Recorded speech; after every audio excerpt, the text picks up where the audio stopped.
Shalom, shalom. Paix et grâce, votre partage. Soyez bénis, chers bien-aimés. Pour vous qui vous connectez à l'heure de la prière matinale. Tout au long de ce mois de janvier, nous réservons les premières heures de la journée à pouvoir déposer nos offrandes devant le trône de la grâce. À celui-là qui est le premier, qui est le dernier. Nous voulons que nos premières heures, que nos premières expressions soient en son honneur, lui soient dédiées, et que les dernières aussi lui soient dédiées. Du lever du soleil jusqu'à son couchant, c'est son nom qui doit être sanctifié. Il s'appelle notre Père et nous voulons que sa sainteté soit respectée, nous voulons que sa sainteté soit constatée, que sa sainteté soit visibilisée dans nos vies. Pourquoi? Parce que nous développons, nous vivons, nous baignons dans l'univers de l'esprit, c'est-à-dire dans l'univers de la prière, plus encore de l'esprit de prière. Parce que nous avons compris que la prière ne se limite pas qu'aux paroles. La prière, c'est bien plus que ça. Et ce matin, nous ne voulons pas libérer des prières vaines, des prières sans but, des prières chronométrées, des prières qui sont basées sur la routine. Mais nous voulons que nos prières soient efficaces, que nos prières soient exaucées. Parce que la prière, dans cet univers de prière, il y a le dialogue. Amen. Et lorsqu'on parle de prière, il y a des échanges. C'est alors que nous montons pour rencontrer notre Père. Et c'est ainsi qu'il nous répond pour rencontrer notre cœur.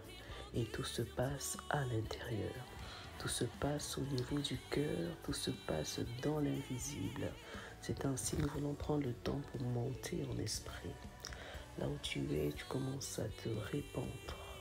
Là où tu es, tu commences à te concentrer. Là où tu es, tu commences à te disposer. Amen.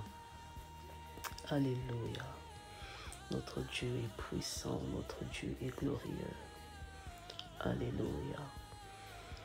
Et ce n'est que de par son esprit qui nous donne la possibilité de le visibiliser davantage à travers cet élan de ressemblance. Cet élan de ressemblance, parce que nos esprits ressemblent à Dieu. Il a dit, faisons l'homme à notre image, selon notre ressemblance. Tu es humain, mais tu es avant tout divin, ne l'oublie pas. Amen. Et la divinité se répand, la divinité se visibilise, parce que tu es un esprit supérieur. Et c'est dans cet élan-là que tu vas recevoir la parole et prier avec nous ce matin. Bien-aimé, j'aimerais te parler de joie.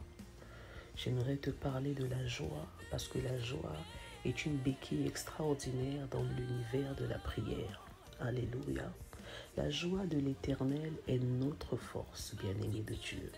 Et lorsque nous lisons dans 1 Thessaloniciens 5, au verset 16, il nous est dit « Soyez toujours joyeux ».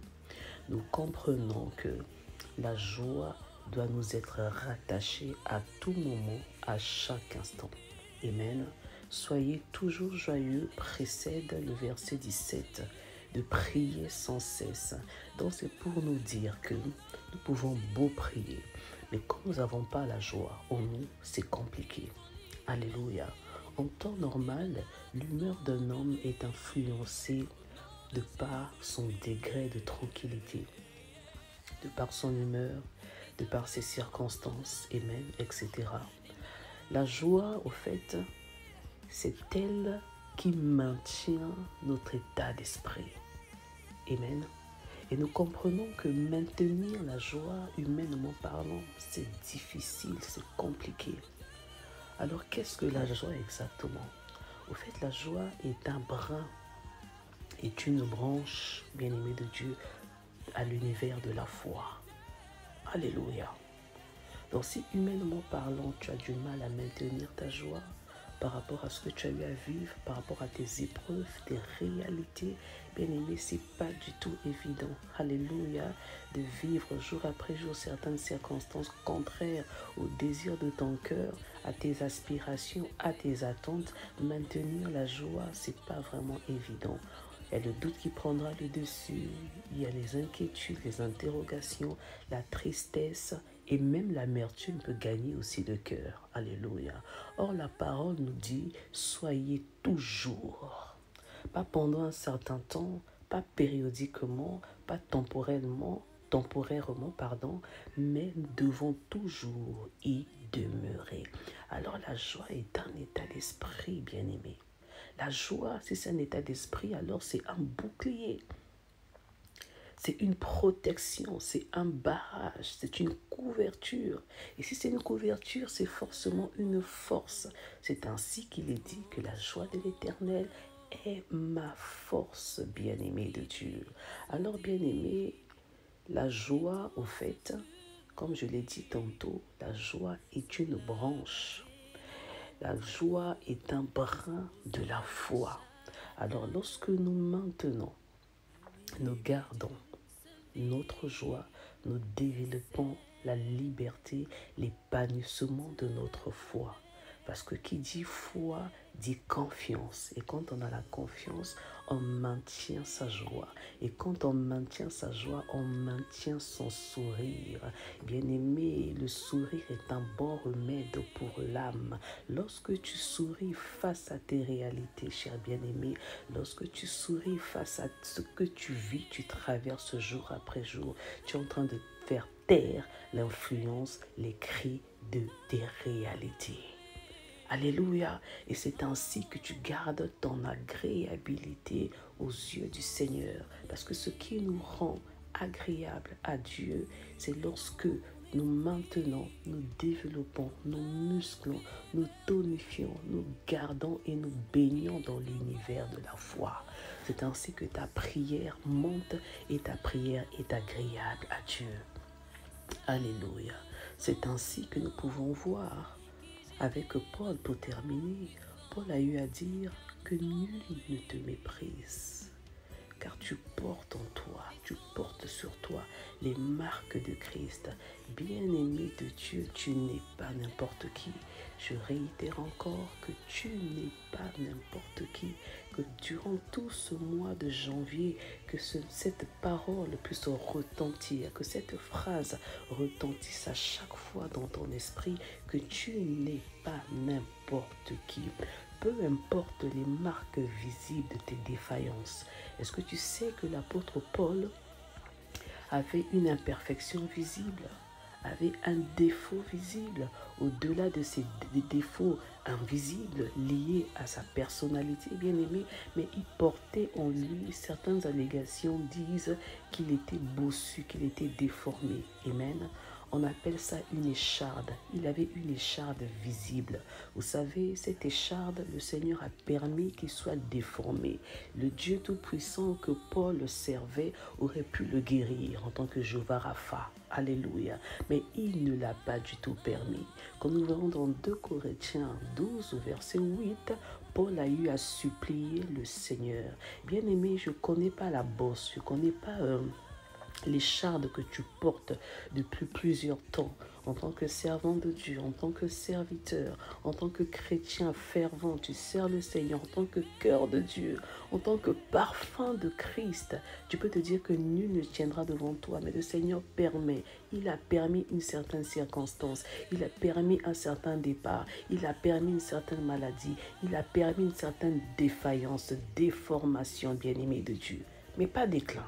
Alléluia. Une certaine déformation dans ta vie et tu trames, tu trembles cela. Alléluia. Et tu soupires après le Seigneur. Paul a supplié Dieu à 3 reprises d'éloigner cette écharde de sa vie. Mais le Seigneur ne l'a pas du tout permis. Et c'est ainsi Paul a fini par dire que ta grâce me suffit. Bien-aimé dans le Seigneur, il y a des choses dans le secret, tu pleures. Tu demandes à Dieu de changer ta circonstance. Tu demandes à Dieu d'ôter cette muraille, de déplacer cette montagne, d'enlever cette douleur, d'enlever ce problème, de résoudre cela, bien-aimé. Tu vas citer tous les attributs de Dieu, tous les attributs de Dieu, mais le Seigneur permettra que cela puisse demeurer là. Simplement pourquoi? Pour manifester sa gloire et pour manifester sa volonté parfaite. Parce que Dieu demeure souverain. Alléluia. Alors ce matin, n'oublie pas que la puissance de Dieu se manifeste le mieux dans la faiblesse humaine. Quand tu es faible, c'est là où Dieu manifeste sa gloire, sa puissance. Alors ce matin, nous allons élever nos voix et nous allons proclamer la gloire, la gloire du Dieu Tout-Puissant, le Dieu de toute capacité, le Dieu qui gère toutes choses. Il est le maître des temps et des circonstances. Son nom est El Shaddai, le Dieu très haut. Son nom est El Elyon. Alors est-ce qu'avec moi, à l'unisson, comme un seul cœur, nous pouvons célébrer celui-là qui est digne, celui-là qui détient les clés de nos destinées entre ses mains? Oui, tu peux commencer à parler. Oui, tu peux commencer à t'élancer. Oui, tu peux commencer à proclamer la gloire de Dieu. La gloire de Dieu sur ta vie. La gloire de Dieu sur tous les paramètres de ta vie.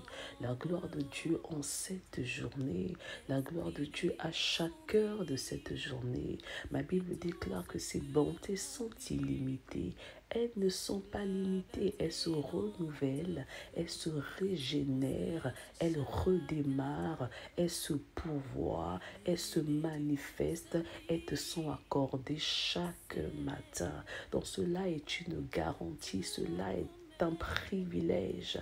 Cela est un privilège que le Seigneur te donne. Tu n'as rien demandé, mais tu t'es réveillé ce matin.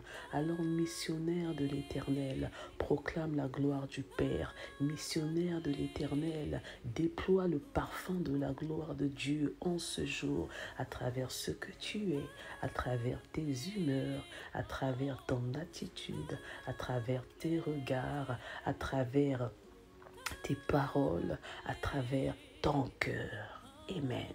Que ton cœur soit ce baume qui guérira les gens autour de toi. Que ton cœur soit ce baume qui cicatrise, qui apaise, qui restaure, qui apporte l'humilité, qui apporte la grâce, la miséricorde, et non le jugement, et non l'autosuffisance, et non l'orgueil, et non la supériorité, bien-aimé.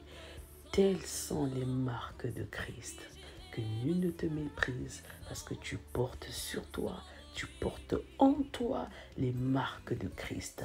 Alors que ces marques visibles puissent impacter les vies positivement.